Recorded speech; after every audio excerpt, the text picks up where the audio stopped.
First, let me thank you for inviting me to share my thoughts with you. And I must state in advance that I'll not talk about myself at all. It is very difficult to ask one to talk about oneself. But I'll share my thoughts with you as a Kenyan and as an African. I want to preface my conversation with you out of a book that I first read in 1979. I've not read the book since, but I remember the book very well. This is a book written by one of the great Greek writers, Sophocles. It contains 3 books or 3 plays, which are very famous and which I believe you should know. And if you do not know them, I believe that you will find out where they are and read them this evening. The 3 plays are Antigone, Oedipus at Colonus, and Oedipus. I have faith that you have read those famous plays written long before the birth of Christ. And I want to preface, as I said, what I want to say with a conversation that takes place in the book of Oedipus. Oedipus is a Greek legend, and it is recorded in that book that it was prophesied by the oracle of Apollo that Oedipus would kill his father and marry his mother. And when he was born, the parents threw him into the wilderness that the prophecy may not come to pass. Unknown to them, the little boy was picked up by somebody and brought up, and in his adulthood he heard about the story, and he tried to run away from home. And as he was running away, he met an old man and killed the old man. Little did he know that that was his father. Of course, the story then says that he went into the kingdom of Thebes and he saved the city by solving a riddle. And the prize was that he was allowed to marry the dead king's wife. Little did he know that the dead king's wife was his mother, Jocasta, his father having been King Liars. Then tragedy started striking in Thebes. People were dying, bad things were happening, and he himself decreed that whoever found out what killed the king would be exiled from the land. And of course, one of the seers of Apollo said that he was the one who had committed the crime, and he was exiled. And what I wanted to speak about is to be found in the last portion of that play, when Oedipus has been removed out of his city, he's been exiled, and as he goes out, the commoners who are commentating on the play says, "Behold, sons and daughters of Thebes." This was Oedipus, the greatest of all men. He was envied by all men. Behold, what a tide of misfortune swept over his head. Then learn that mortal man must always look to his ending, and none can be called happy until the day that he dies and carries his happiness to the grave in peace. Why did I want to cite that? That is equally true that none can be called successful until the day that he or she dies and carries his success to the grave in peace. As long as we are alive, any claim that we are successful is not only arrogant but misguided. For the moment, what we appear to be doing is that we are on the right path. And what you should do is to pray that we should continue to be on that path.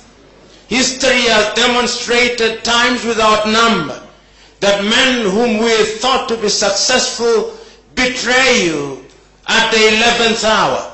And therefore, ours is to be humble. I'm still with you in Greece.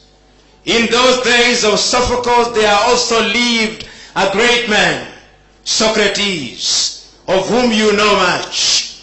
It is recorded that the oracle of Apollo wanted to determine who was the wisest man in Greece.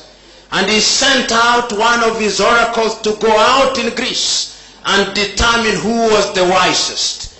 In those days, Greece was known for many great things. The great writers of the time. If it was not Sophocles, it was Aristophanes. If it was not Aristophanes, it was Socrates or somebody else. When the oracle went out, the oracle came back and said that the wisest man in Greece was Socrates. And the only reason why the oracle arrived at that conclusion was when Socrates was asked, "What do you know?" He said, "The only thing that I know is that I know nothing." It is his humility that set him apart as the wisest man in Greece. So I too come here by saying the only thing that I know is that I know nothing. But progressively and consistently, I try to understand my environment. And this started very early on when I was a student. Nowadays I see students of Nairobi University. I was in 1984 and 1985 the chairman of the Students' Organization of Nairobi University. And when I campaigned to be the student, I did not spend a single cent. Today, I hear that students spend 10 million and I wonder why. In other words, I'm trying to say that there is an ethic which is perverted, which now controls not only our country but our people. Last year, I was in Dar es Salaam. I was invited to Dar es Salaam to help some of my colleagues there with the constitution which will be subjected to referendum in Tanzania next month, hopefully. And as I was traveling at the Julius Kambarage Nyerere International Airport in Dar es Salaam on my way back to Kenya, I had my bag. I had liquid in my bag. I wanted to check it in, to carry it on rather.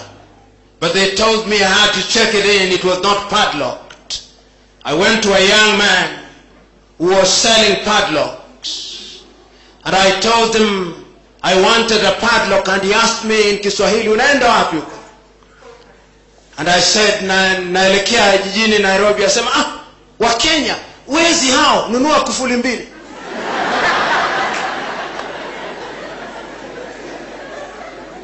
That tells you the image of Kenyans that is out there. Several years ago, I was in Zanzibar, and a Tanzanian minister in his unguarded moment was speaking, and he said, hili swala la Jumuiya ya Afrika Mashariki ni swala nzuri sana. Kwanza, itapanua soko, itawawezesha wana wa Afrika Mashariki kusafiri, lakini kitu kinachotuogopesha ni wa Kenya. Kwanza kabisa, hawana nidhamu. Siasa zao ni duni na za kikabila. Tuna hofu ya kwamba wakiingia katika Afrika Mashariki watatuambukiza ukabila. Jambo la pili ni walafi. na wanapenda sana ardhi, tayari wanaimezea mate ardhi yetu. You may not, and in fact you are not supposed to like what I'm telling you, but I'm trying to tell you that that is the image that we have out there. On our side, what image do we have of Tanzanians? Lazy and polite. Polite. Equally of Tanzanians or Ugandans. But the question is, we claim to be a Christian country, 80% Christians. But whenever I go to church on Sunday, when the congregation is invited to take the Holy Communion, and their reverends here, they tell the congregation, we are in the house of God. But ladies, carry your bags, because there are people who may steal. Even in church, we steal. I said at one time in Mombasa that we live in a country where we profess the blood of Christ, but in truth the blood of ethnicity is thicker than the blood of Christ. Because when the chips are down, it is our ethnicity that counts, not our Christianness.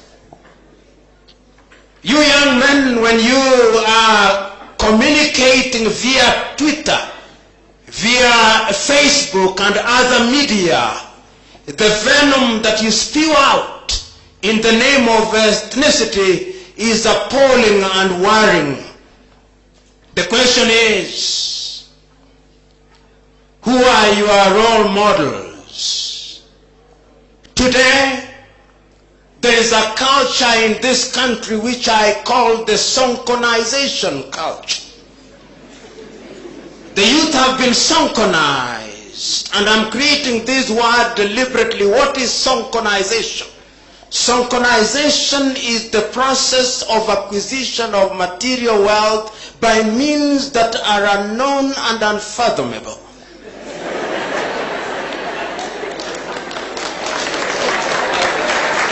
And once it has been so acquired, is to distribute that wealth with abject abandon in order to entice the people whose only desire is to acquire wealth by whatever means.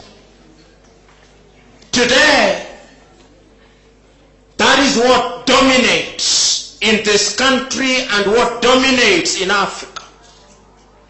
And one of the most difficult things to be in Kenya today is to be truthful and to be honest. If you speak the truth and if you are honest, it is very difficult to survive in Kenya and in Africa.